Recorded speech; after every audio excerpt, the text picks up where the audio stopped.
Hello, welcome to QUIZZY Monday, and we've just had an interesting set of shows. Mastermind, very, very close. Only Connect, very, very close. University Challenge, not so close, but entertaining nonetheless.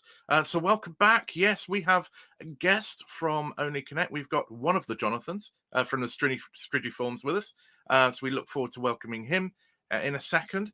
And don't forget, later on, we'll be revealing who's been nominated for Quizzer and Team of the Week. But before we get going, just want to say thank you to our newest member of All Things Quiz.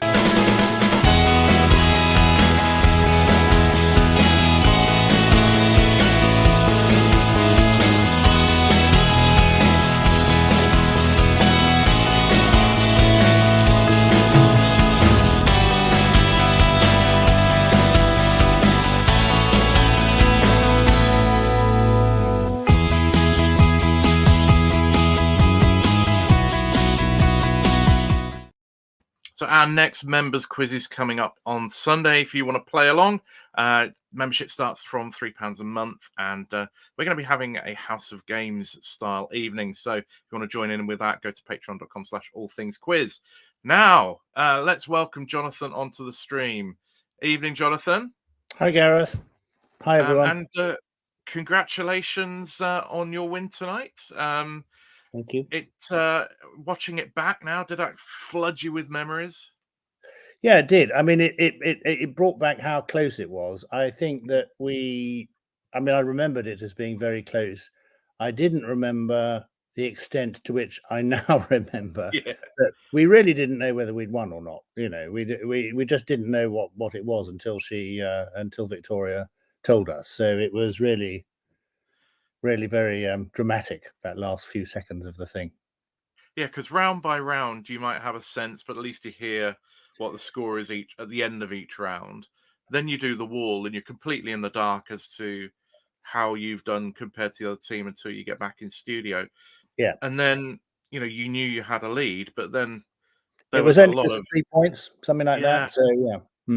And there's a lot of toing and froing. There was an incorrect answer on your side, which of course, so keeping on track of that when in the heat of battle is tricky. And I guess when Victoria says, and there's only 1 point in it, it's it could have been it could have been either way. It really was very, very close. It was a good game. It was very exciting. It was good fun to play. It was good fun. Claire is asking, were there any questions you couldn't remember getting right? We have a few people who sometimes watch themselves back and think they don't know it when they're watching it back, but then they watch themselves get it a few months previously. No, that's absolutely right. I mean, I can't sort of name which questions they are now, but there were various things that. There were various things you couldn't remember getting right. There were various things that you sort of misremembered, and you thought maybe they were questions which our team had answered, and actually they were questions that the others had answered, which came up a couple of times too. So yeah, I mean, it's in the nature of the thing. Apart from anything else, you tend to remember the last game you play, and I'm not making a spoiler here because by definition we've got at least one more game. You tend to remember the details of the last game you play much better than any of the earlier ones. Yeah. Your team, of course, had previously played on University Challenge together. You didn't have a smooth ride to the quarterfinals, as Victoria said. You'd lost a game previously. Do you think knowing each other well kind of helped you regroup and kind of keep going to get as far as you did? I'm sure that helps. I mean, some of the teams, as people know, I mean, some of the teams are sort of put together from sort of individual applicants, and actually, I mean, I think they all got on very well. And I mean, I know because we're all still in touch with everybody, and everybody gets on very well. But obviously, if you've played together as a team before, you've got sort of various team techniques, I suppose, which you can use to help with that sort of thing. So that definitely helped. Yeah. And you strike me as a team that will have trained to a degree or practiced to a degree. Did you do the whole Puzz grid thing and trying to work out types of questions? That's a good question. We did a bit of training beforehand, not a vast amount, to be honest. We had a couple of Sundays where we took a few hours on the afternoon, and that was, I think, 2 Sundays, I think, where we went through questions from previous series, which helps with everything except the wall, because, as you know, on the website we have previous, the wall isn't really good. And at that point, we hadn't really discovered Puzzgrid. and we started, as people may recall, we didn't do very well on the wall to start off with at all. And then one or other of us discovered Puzzgrid. So we then spent an hour or two on that, which got us much more psyched up to do it. But the thing, I mean, not giving away any great secret. At the end of our rehearsal, before we started, we rehearsed the wall, and at the end of that, somebody, I can't remember who it was, somebody said, "It'd be a really good idea, talk to each other a bit more." But not least because I expect not talking to each other makes for bad TV. But so we did, and that helps a lot, obviously, because you bounce ideas off each other. But we didn't do a vast amount of practice, to be honest. So we tended to do a little bit of warming up on the day of the show, the evening before, when we were in our hotel in Cardiff. Well, that's always interesting because a lot of different teams take a different approach to it. Some have said there's no way you can't practice, you can't predict what's going to come up. Others are very forensic about the types of questions there are and their routine. Tonight I thought there were a few in the first round where there was one of those interesting quiz nuggets hidden in there. I'm thinking of the Sandra Bullock picking up the Razzie and then going on to pick up the Oscar.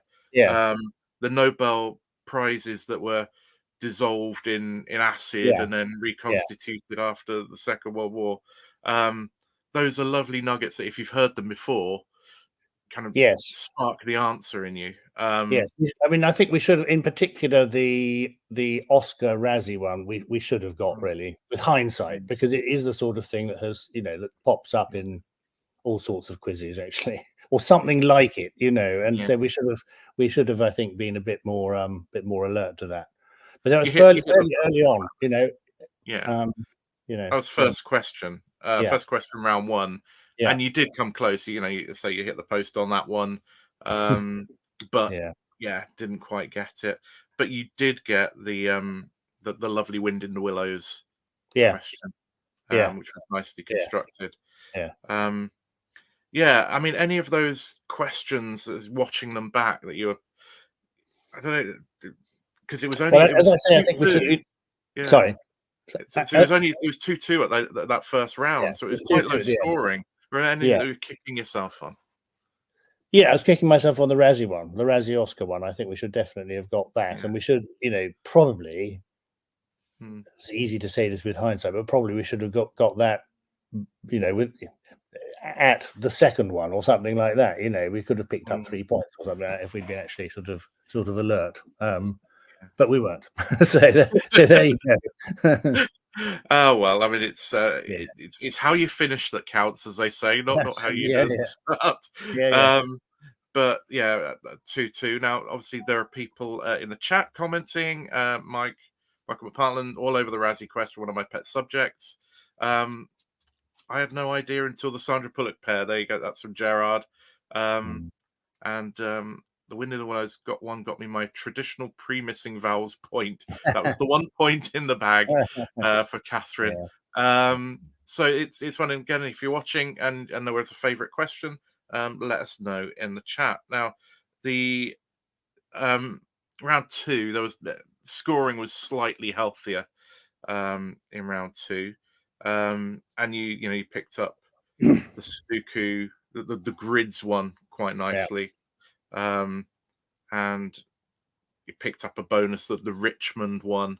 Again, quite good sort of politics, general knowledge, getting you through on that one.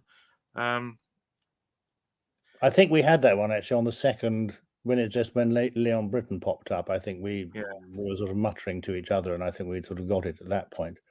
Because it was Timothy Kitson first, I think, wasn't it? And then Leon Britton, and then yes. Oh, bless them, the Gillies, confusing Leon Britton with Leon from Gogglebox. An entirely much more lovable Yeah. chap, Leon. The one that really impressed me, which you got after 2, I think, was the Do Re Mi in the stave with the letter added afterwards. How did that one? How did you get that one?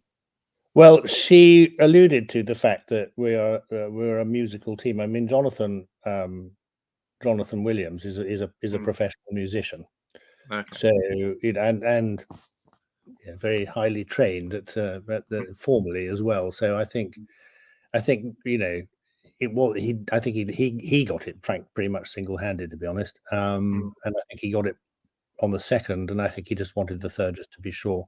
But yeah, Yeah. I mean, that was once you see it, yeah. you get Oh it, but yeah, it's often like making that. that mental Yeah, leap to no, it it's often is like that. tricky. Yeah, And then again, one that looked straightforward, but it's kind of only straightforward if it's in your. In fact, there are a couple only straightforward if they're in your sort of frame of reference, which was the Rangers, Guides, Brownies, yeah, Rainbows one. yeah. And I think before we went live, you were saying that stuff wasn't on your radar. Well, I mean, I think if they'd asked us that question, I mean, I haven't consulted the others about it, but I suspect that if they'd asked that question, of those 4 groups, we know about Brownies because we have sisters who are Brownies and that sort of thing, but we didn't know anything about the other ones. Whereas, so they did very well to get them. But then they do have 2 people who were in the Brownies, so maybe that's It does rather help. But the Rainbows, I think, are a much newer creation. I did like the Strokes one, which you guys picked up yeah, for a bonus. yeah. So that No, was. they got it for a bonus, I think, didn't they? Oh, did Because they? Oh, yes, they did, didn't they? there was a Yeah. question that was another one which I was rather kicking myself afterwards, because we'd actually worked out that it was going down 4-3, and we could work out that it was, as it were, 3 strokes, and we just didn't make the connection between 3 strokes and a 4-stroke engine, and therefore the things were strokes. I mean, it didn't really matter that we didn't know that there were 5 people in the Strokes.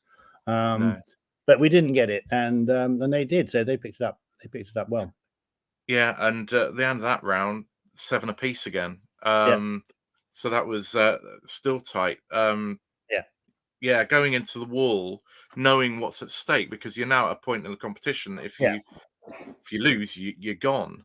So that puts pressure. Billy's opted, having won the toss, to go second in the first 2 rounds and to have the wall first. Yeah. I'm never quite sure whether there's an advantage to going for the wall first, other than that you're not sat around stewing on what's happened previously.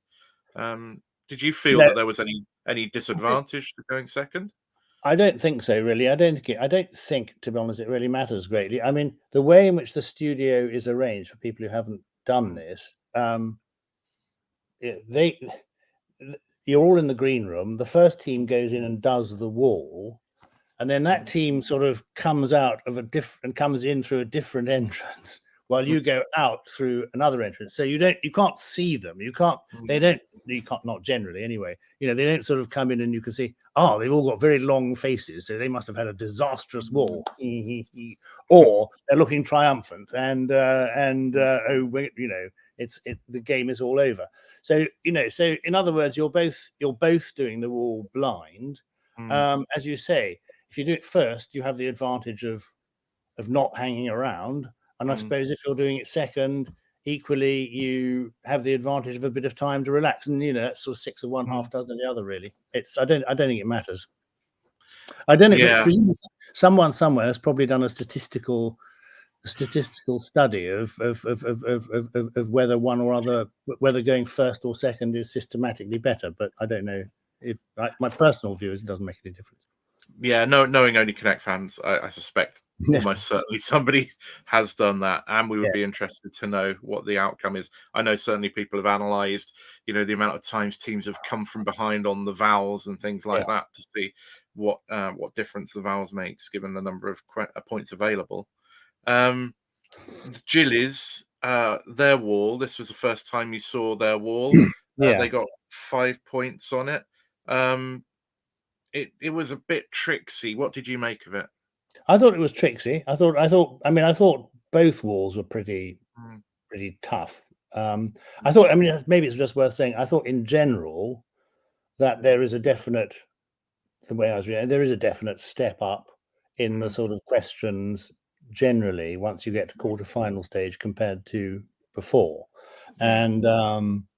And I think the wall is no exception to that. Mm, So I thought their wall was a tough wall, actually. And there were, sort of looking at it this time round, I certainly didn't think, oh, we'd have done any better than them on it.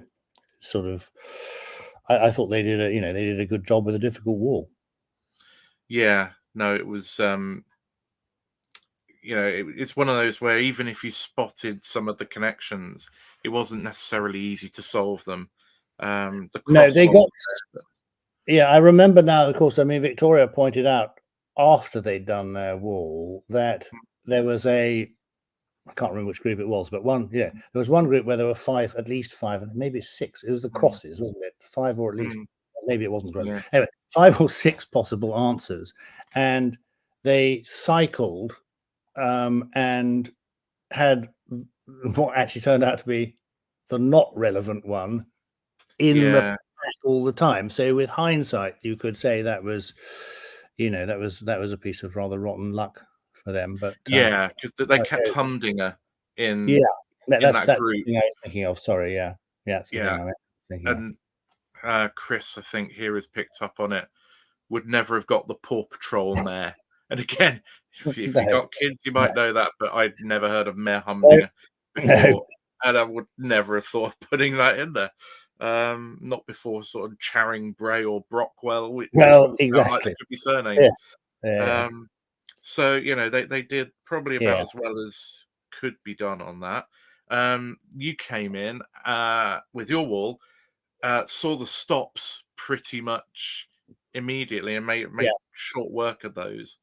yeah. Thereafter, it started to become harder work. You spotted Brazilian footballers, Yes, um, I but spotted Brazilian footballers, but what I didn't spot, because none of us knew, was that one of the Brazilian footballers, even though a Brazilian footballer, was a red herring because he was there because it's a song by Dave. yeah, And as you will have, people will have spotted, for at least 2 of us, even when she told us this was Dave, wasn't a huge amount of help. I mean, I've never heard of it. I have now heard of Dave, but I've never, heard any of his stuff or anything like that. So I'm not familiar with the titles. So it was a very clever one because it wasn't one of those. Thiago Silva isn't anything but a Brazilian footballer. Um, exactly. um, but it's a his name is used as a title for something else, and that got us quite stuck, I think, because Mm, we kept circling around, and then there was that, it's a very clever way of dropping one letter from the names of, because we worked out fairly quickly that the presidents yeah. with letter dropped, but then and it was only right at the end that we sort of twigged that Kennedy was a. Mm. Well, I think Chelsea. I think he plays for Chelsea. I think he's but he's not as famous, frankly, No, as no, exactly. As the other the four. other Brazilian footballers. So it was a very Yeah. clever, No, clever it was quite wall. beastly in that regard because that could have gone in the president's one.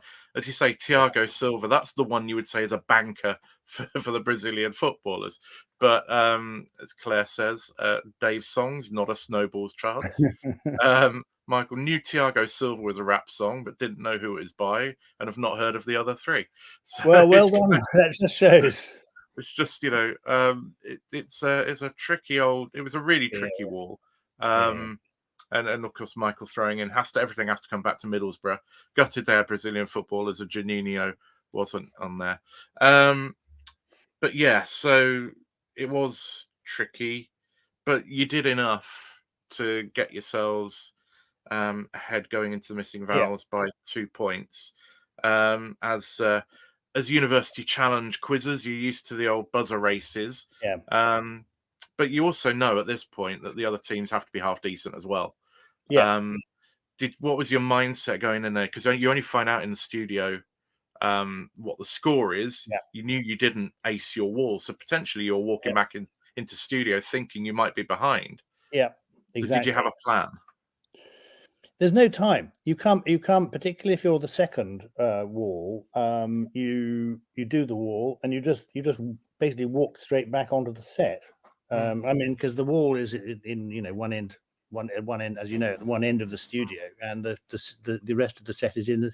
So you just walk straight in, sit down, get on with it. You don't really have time to have a plan of.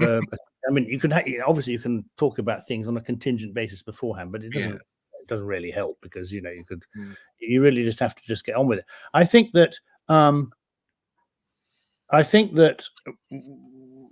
particularly if the gap's only about 2 or 3 or whatever it was, you just go for it, because there's no point in sort of restraining yourself, and that's probably why we dropped at least 1 point, I think, at one point, because you just go for it. I mean, if you have a lead of 8, as we did in one of the earlier rounds, then you're more relaxed about it, and actually that almost led to them catching up. But because you just don't risk it so much. But I think it's a sort of intuitive way of playing. So we just sort of got on with it, really. There was an interesting thing you were saying before we went live about the difference between the buzzer in Only Connect and University Challenge, and we've seen previously in University Challenge players, really slamming down, and really slamming down, because you have to press it really quite hard for it to respond, whereas these ones are much more sort of touch sensitive and ping just like that. Really, you just pop them like that, and they go off. Yeah, and then you have what you don't know is if as mentioned, Joan, what you don't know is if she says Strigiformes and you have buzzed, you don't actually know whether it's responding to your buzz or responding to one of the other players buzzing as well. And I think that does affect whether the mic goes on or not, but you don't know until afterwards, if you see what I mean. Presumably there's a rule that if 2 of you have buzzed, and whoever the first one is to start speaking, if they say something wrong, then that's exactly right. No, I think there was I think one game. I'm not sure whether it was one of our games or somebody else's games, but I definitely where somebody's answer was not allowed because they weren't actually the one who'd pressed first, if you see what I mean. Okay. Yeah. In more buzzer news, Michael says, of all the shows I've been on, Tipping Point has the nicest buzzers to use. There you go. There's inside knowledge on Tipping Point. Have actually been watching quite a lot of Tipping Point recently, because it's being shown at lunch times on Challenge, I think. So yeah, that's surprisingly addictive.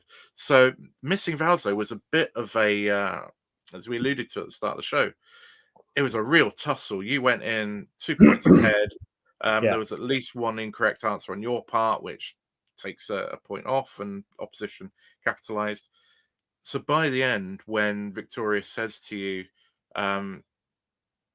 this what a round, this is really close, there's only 1 point in it, you clearly just have no idea. No, you usually try and sort of keep score in your head, but you we had no idea, really. And then it turned out to be us, but it was that close, it was.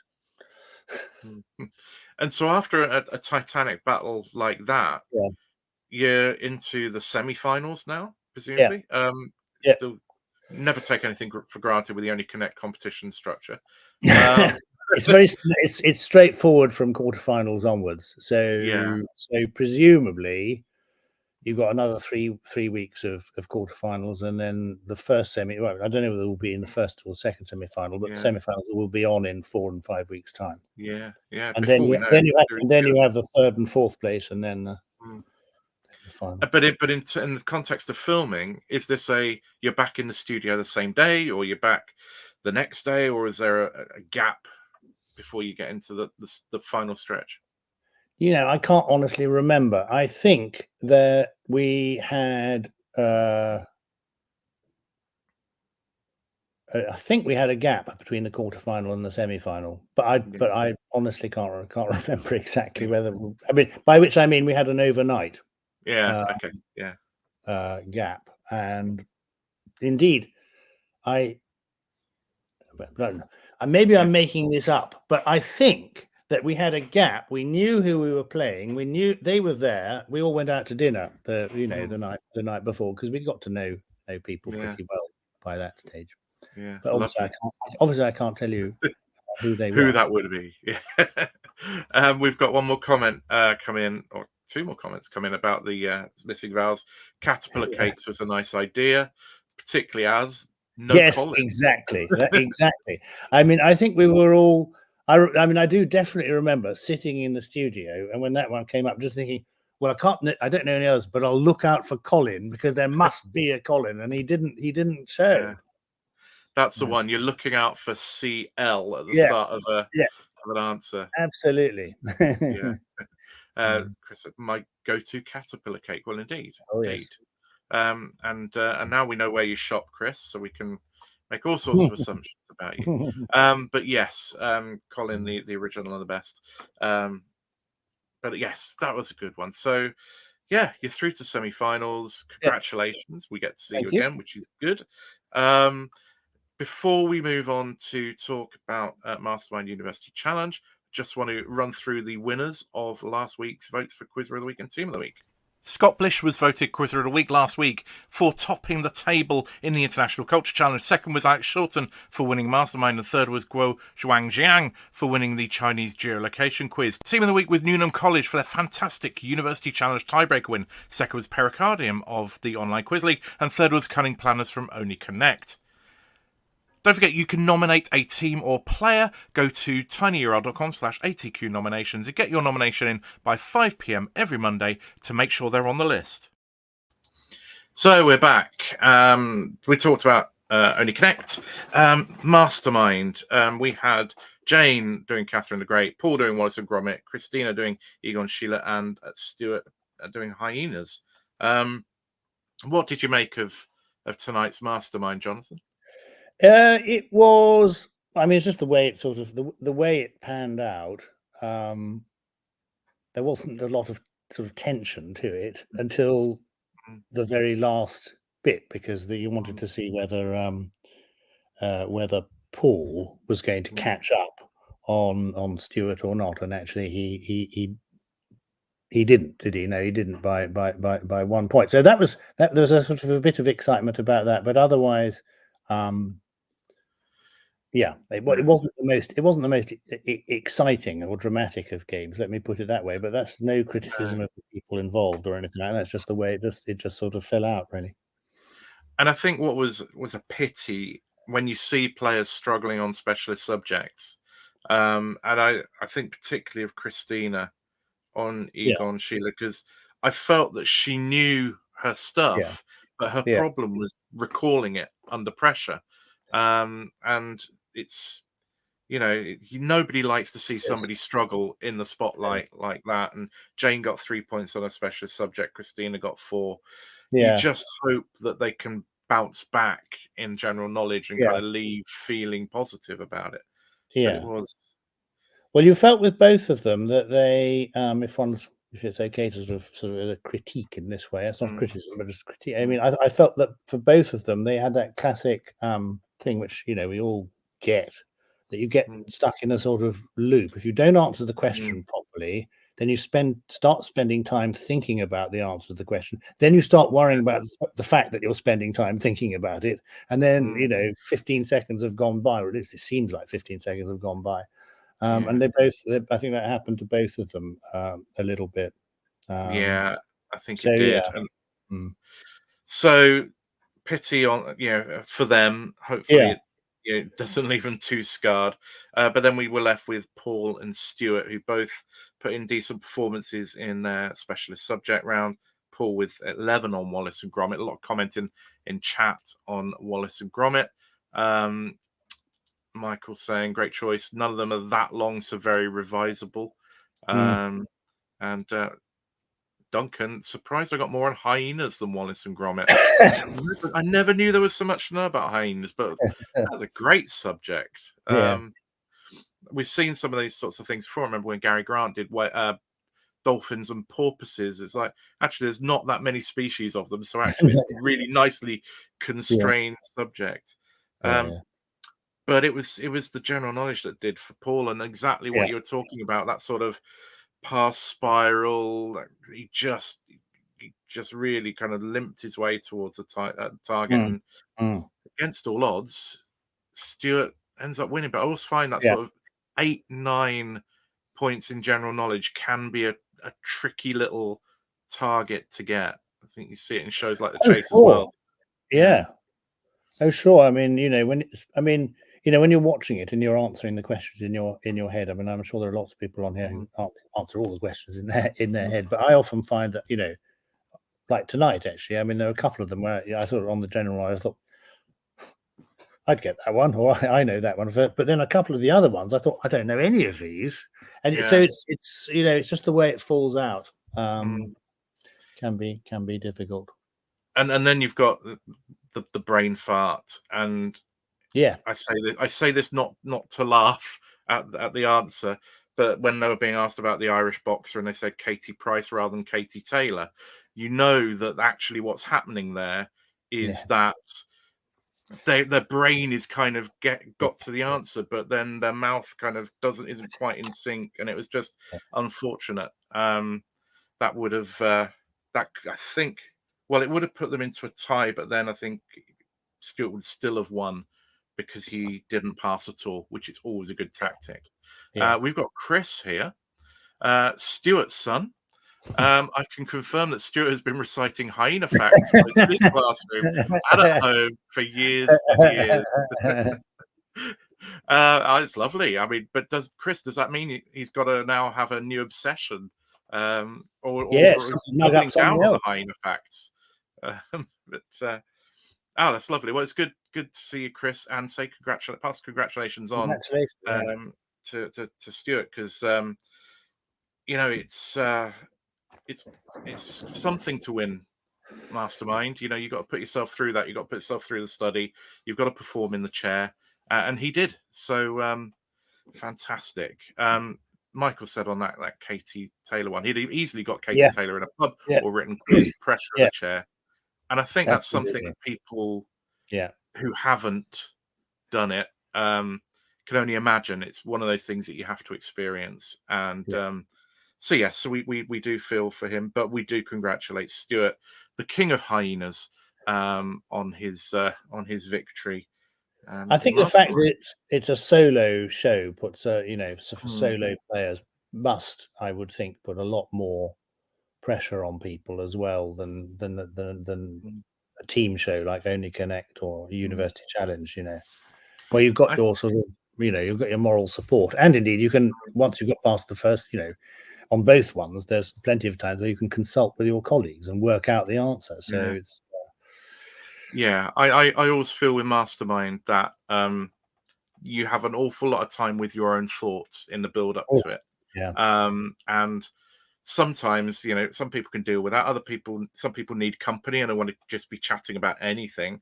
But I know in the COVID era, people kind of kept segregated from one another. So I think that's a lot of time to be spent kind of building it all up in your mind, to be getting nervous about it. It's I'm not sure I would want to do Mastermind again in the current, in cloistered circumstances. Anyway, well done, Stuart. Yes, indeed. And Duncan is asking, is Stuart planning to visit Ethiopia to feed the hyenas? I love that question. I have to say, that's the sort of question where you can just imagine when the setter saw that, it's like, we've got to ask a question about feeding hyenas in Ethiopia. Doesn't have a hyena as a pet. We've definitely spent nights on Google trying to entertain the idea. Oh my word! Well, we know if a hyena goes missing from a zoo anytime soon, we do know where to look. And back to the Mastermind thing. More than an hour in a really hot room on your own, says Claire from personal experience from last series. So there's a lot of stuff that people don't see that actually surrounds a day when you're filming. A lot of sitting around doing nothing.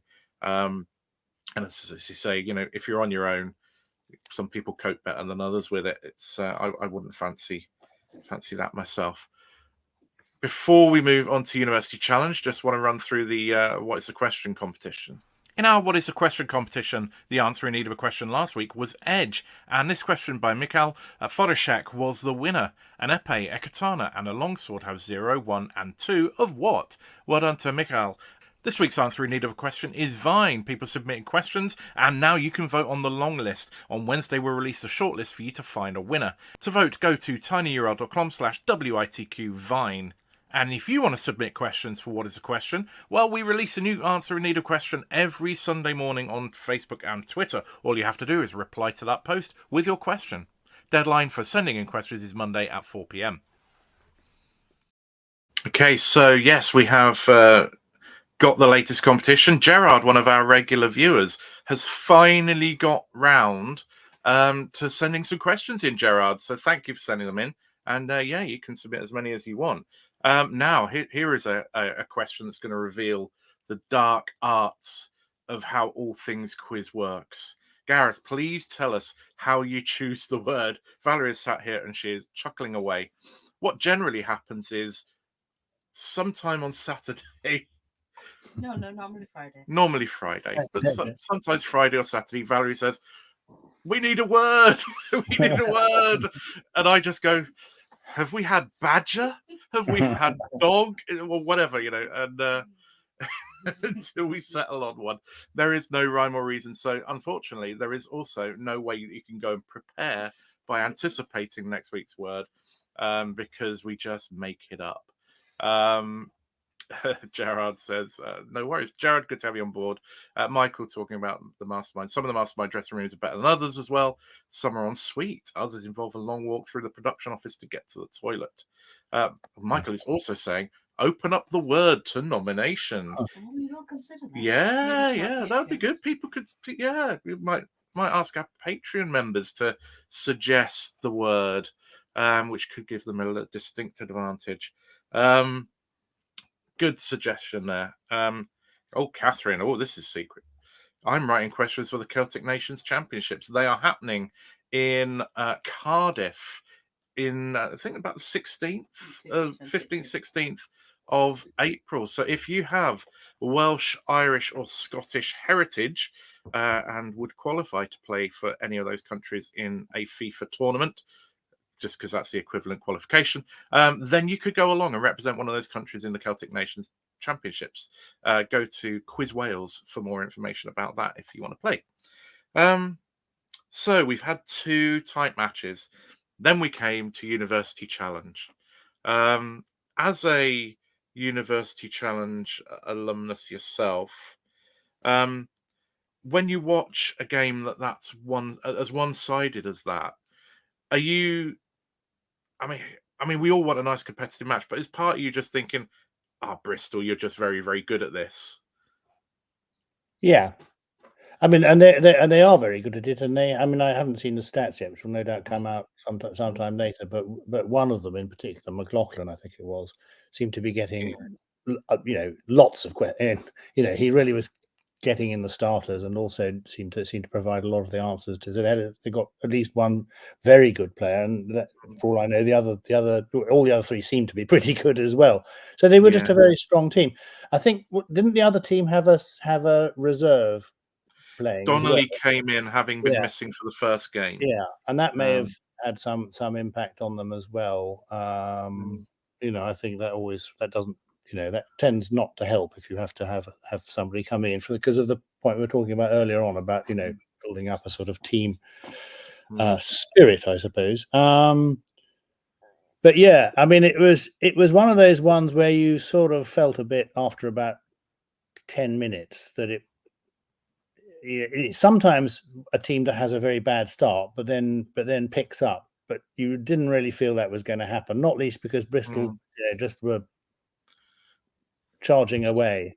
So they're relentless. I mean, it just 3 bonuses to Bristol, Queens get in, then another 2 to Bristol, Queens get in, then another 3 to Bristol, Queens get in, 4 to Bristol. It just they just kept shutting the door on Queens. It was a very efficient and the same merciless performance. 6 starters for McLaughlin, so really good performance. 11 starters in total for his team, so more than half of Bristol's starters came from the one player. On Queens, Sharry got 2, but he also got 2 negs. So that kind of opens the door. Donnelly got 2, but it was more of a struggle for Queens just to get in. I mean, Duncan's saying Queens looked defeated from the start. I mean, I don't know about that, but not long into the match, it looked like it would take a little bit of, quite some resurgence to break that buzzer stranglehold.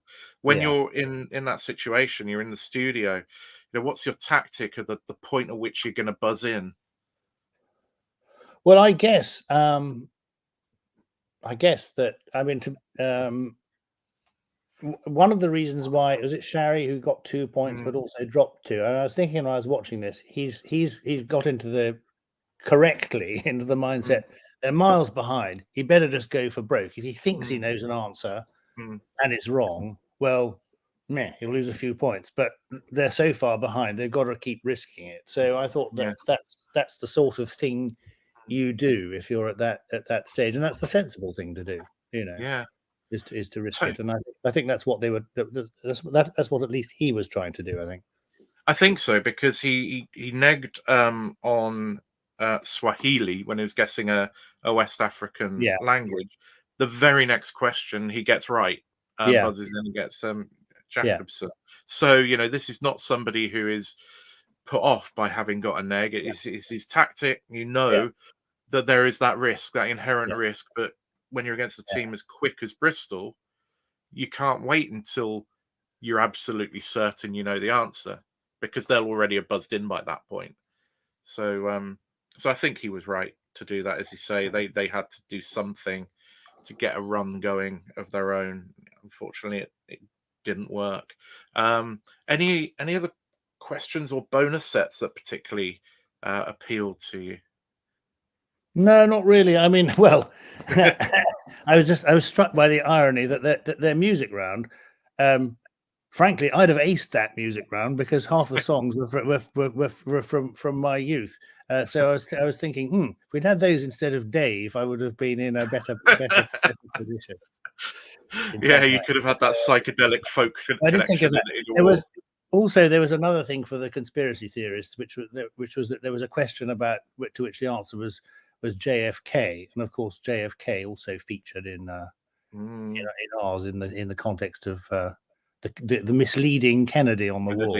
Indeed. It's amazing how often it happens that between the 3 shows there'll be something on 2 of them. But I mean, it's just a very, very strong performance by Bristol. We've been told by Jeremy that in earlier games they'd almost thrown it away. At this point, oh right, they just they clearly were going to not make that mistake again. Michael says every buzz quiz, the top point scorers always have quite a few negs. They're gambling. That's right. On the psychedelic folk, White Rabbit is before my time, but it's a classic. Jefferson Airplane.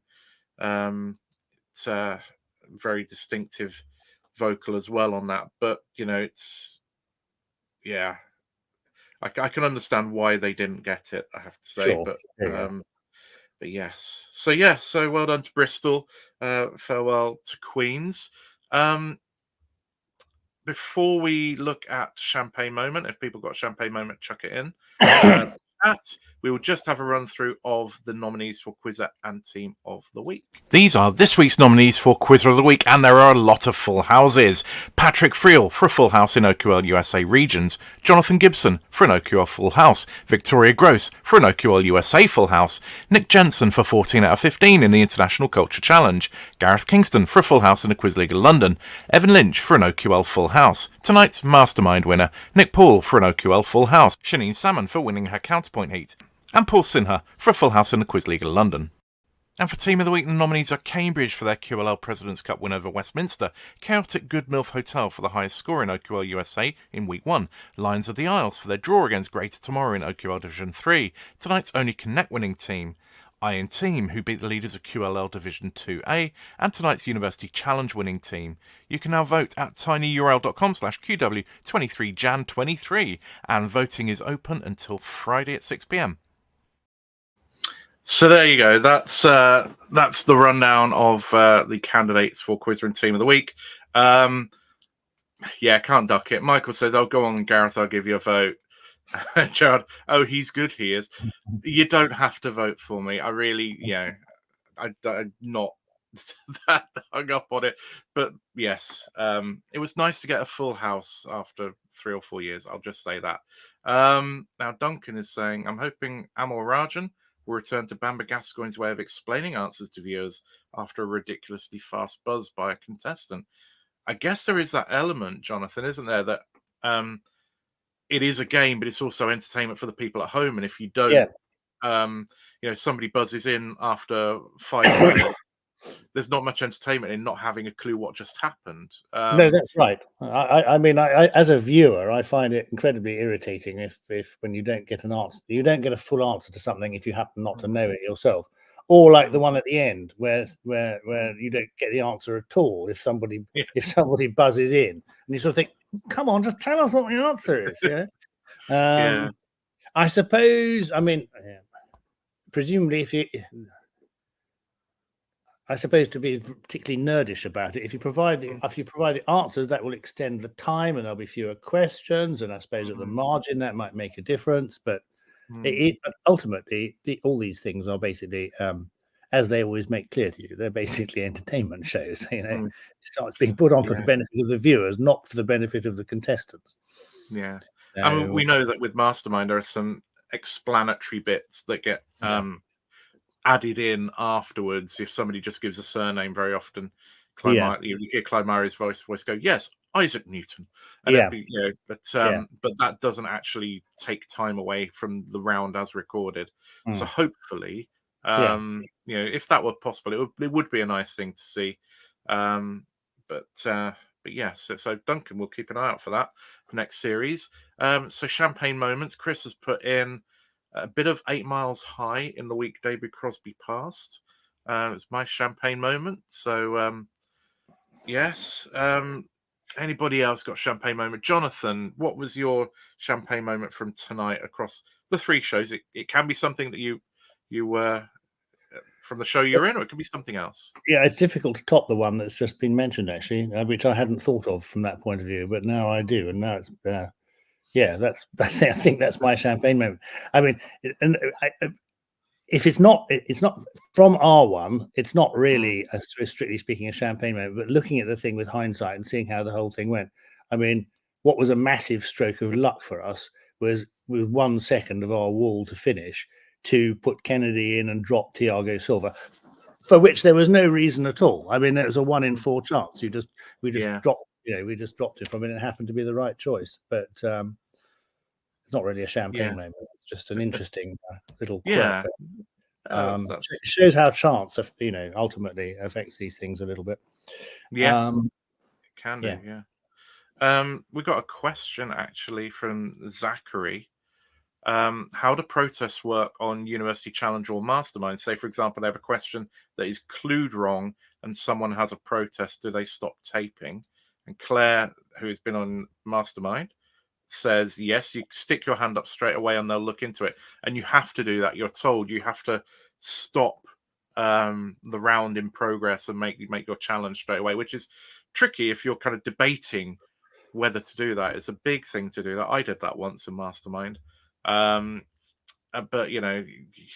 boy, it does set your heart aflutter. Michael, he had a protest in Mastermind this season. It was the first question, though. They stopped the timer and the producer eventually came down to say the question was ambiguous, so they started his round again. So they do treat it fairly. Have you ever been involved in a show where there's been a challenge? No?